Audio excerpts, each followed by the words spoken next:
Hey, what is up guys, MKBHD here, and this is the brand new HTC 10. First impressions, as a new flagship smartphone, it's a hardware and software package that I think is pretty promising. So this is what we're working with here. First of all, this is definitely HTC, so full unibody metal jacket again from top to bottom, and it gives it that premium feel we're used to. And you only really hear about premium feel when there's usually either glass or metal involved, Samsung being the one that likes to use a lot of glass, HTC for the metal lovers. And it feels good in the hand, like a solid chunk of metal should. And they got a lot of the little things right too. I like the button placement. The ridged power button on the side below the volume buttons is nice for identifying it. And of course, HTC heard we like chamfers, so they gave us a chamfer like no other all the way around the back of this device. Nice big shiny beveled edge. But the sides are also still flat, so it's pretty easy to hold. And around the front, you have a 5.2-inch Quad HD display, and then capacitive buttons surrounding a fingerprint sensor / home button in the chin. Pretty common look right now.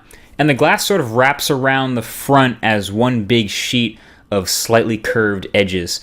So it's definitely a pretty high-end feel. And on the inside, it is high-end too. Like I said, it's a flagship. So you have a Snapdragon 820 chip, 4 gigabytes of RAM, and a 3000 milliamp hour battery. Plus you do have expandable storage again in the form of a micro SD card slot.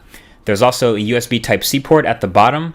And now you're probably wondering, since this is an HTC phone, what's good with the speakers? Like, is there no massive stereo front-facing speaker? No, you do not have that, but you still have a system that HTC is calling Boom Sound, which is a stereo speaker system of a woofer on the bottom for the lower frequencies, and a smaller front-facing speaker up top for the higher frequencies. And they work in tandem. I thought this was an interesting solution to a problem that I'm not really sure anyone actually had, but so far it sounds decent. Again, it's no stereo front-facing pair, but it sounds pretty good. Now, the camera, this is also something HTC has clearly been struggling with for a little bit. This year, again, on paper, it's pretty promising. It's rocking a 12-megapixel camera with an f1.8 aperture and OIS. And pretty large pixels, 1.55 microns, so it's a big enough sensor for them to call it an Ultra Pixel 2 camera.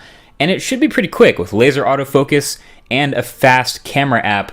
And yeah, this is definitely something I'm going to be testing pretty often for the full review. I have high hopes for it, but yeah, right now it seems solid.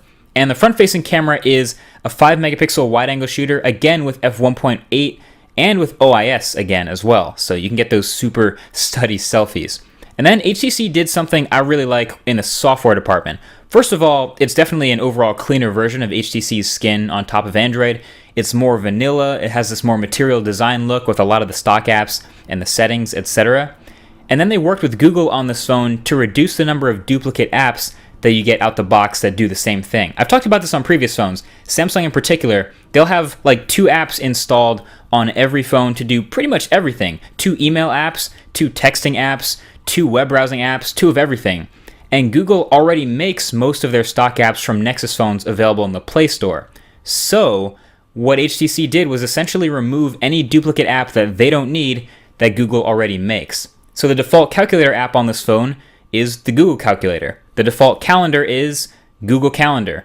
When you're taking photos with the camera and then you go to view them, the default gallery app is Google Photos. So I think it's awesome that they worked with Google to pull this off. I'm sure carriers will still find a way in the US to mess this up with all their pre-installed bloatware, but I like this step, so bravo HTC. Now you might be thinking, HTC, if you're just going to go all googly on us, why not just go full Nexus? Well, they still offer their own stuff with this software as well, so some fun custom launcher layout stuff. You get personal audio profiles with the super high-end 24-bit DAC in this phone, which is dope, and some battery optimization on top of Quick Charge 3.0, and even Apple AirPlay audio streaming right out the box, native support. That's definitely a first on an Android phone. So yeah, HTC 10, like I said, is a pretty promising package. I will be testing, of course, all of this stuff, including the higher-end headphones that come in the box for the full review, so definitely stay tuned for that, and we'll figure out if this really is the phone to save HTC. Thanks for watching, and I'll talk to you guys in the next one. Peace.